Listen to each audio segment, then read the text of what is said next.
Hey, this is Mark. I'm down here in Houston. This is WREZ 914, and I wanted to give you a quick overview of what I've got in my truck as a GMRS radio. So I guess one of the biggest questions everyone asks when talking about what you have as a setup for GMRS radios is what kind of radio do you have? So here I am inside my vehicle. This is a pickup truck. I'll show you the outside in just a minute. I am running a Kenwood TK880.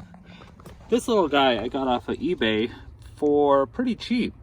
It had a small problem that someone had cut the wires too close to the connectors. So I ended up having to go inside the radio and resolder them back on, and it worked. So the TK880 is a programmable radio. You need a software package from Kenwood to program it in a cable. Connected to the TK880, I have a external speaker to make it quite loud, because driving, it's hard to hear sometimes people talking. I haven't found a real good place to mount my radio mic yet, so I ended up buying at the truck stop a clip-on the back, and I just hook it to something convenient around my truck. When I'm talking on it, sometimes that hook gets hooked onto me, so it's easy to grab a hold of the microphone. This radio puts out about 20 watts, and it does real good talking to the local repeater. I can hit the local repeater about 10 to 12 miles away from me. So the second kind of question I get is, what kind of antenna did you use? What works best? For my vehicle, it was recommended by other GMRS users, is to use an antenna by Comet. It's the 2x4 antenna. It's about 40 inches in length, and it is a tri-band antenna. I mounted the antenna using an NMO mount. I drilled a hole directly through my rooftop and ran the wires through the underside back to the radio. This antenna has 4 elements on it, and it works very good for both receiving and transmitting, even in difficult spots.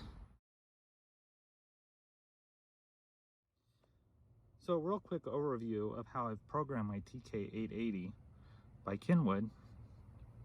You can custom program the buttons to do various things. For example, hey, Jimmy. I've programmed this button for the volume up and down.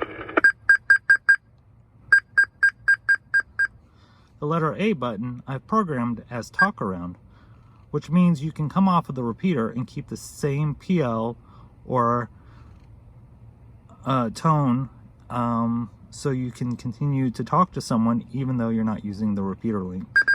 I've programmed the letter B button to add or delete this channel from the scan bank.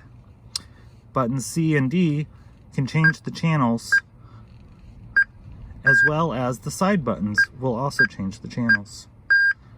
The scan button allows you to scan through all the available channels that you've programmed. I have several local repeaters programmed into it. I am in the Houston area, as you can see, that I have both room that can channel you. And you can hear the audio coming through, that it's pretty clear.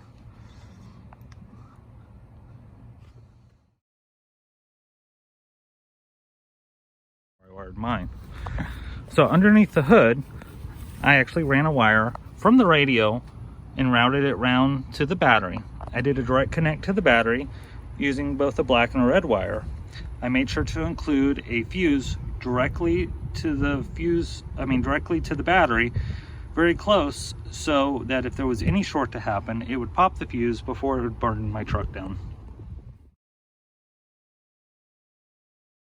So down here in Houston, we're fortunate to have our repeaters linked up. Our repeaters are linked through the My GMRS website, and they are linked into a national net of repeaters. This is a really good tool to contact other people in other states and just chit-chat about what's on your mind. This also could come in very handy in case of an emergency. Check it out. Check out all these linked repeaters across the United States. So there you have it, guys. There's my mobile setup.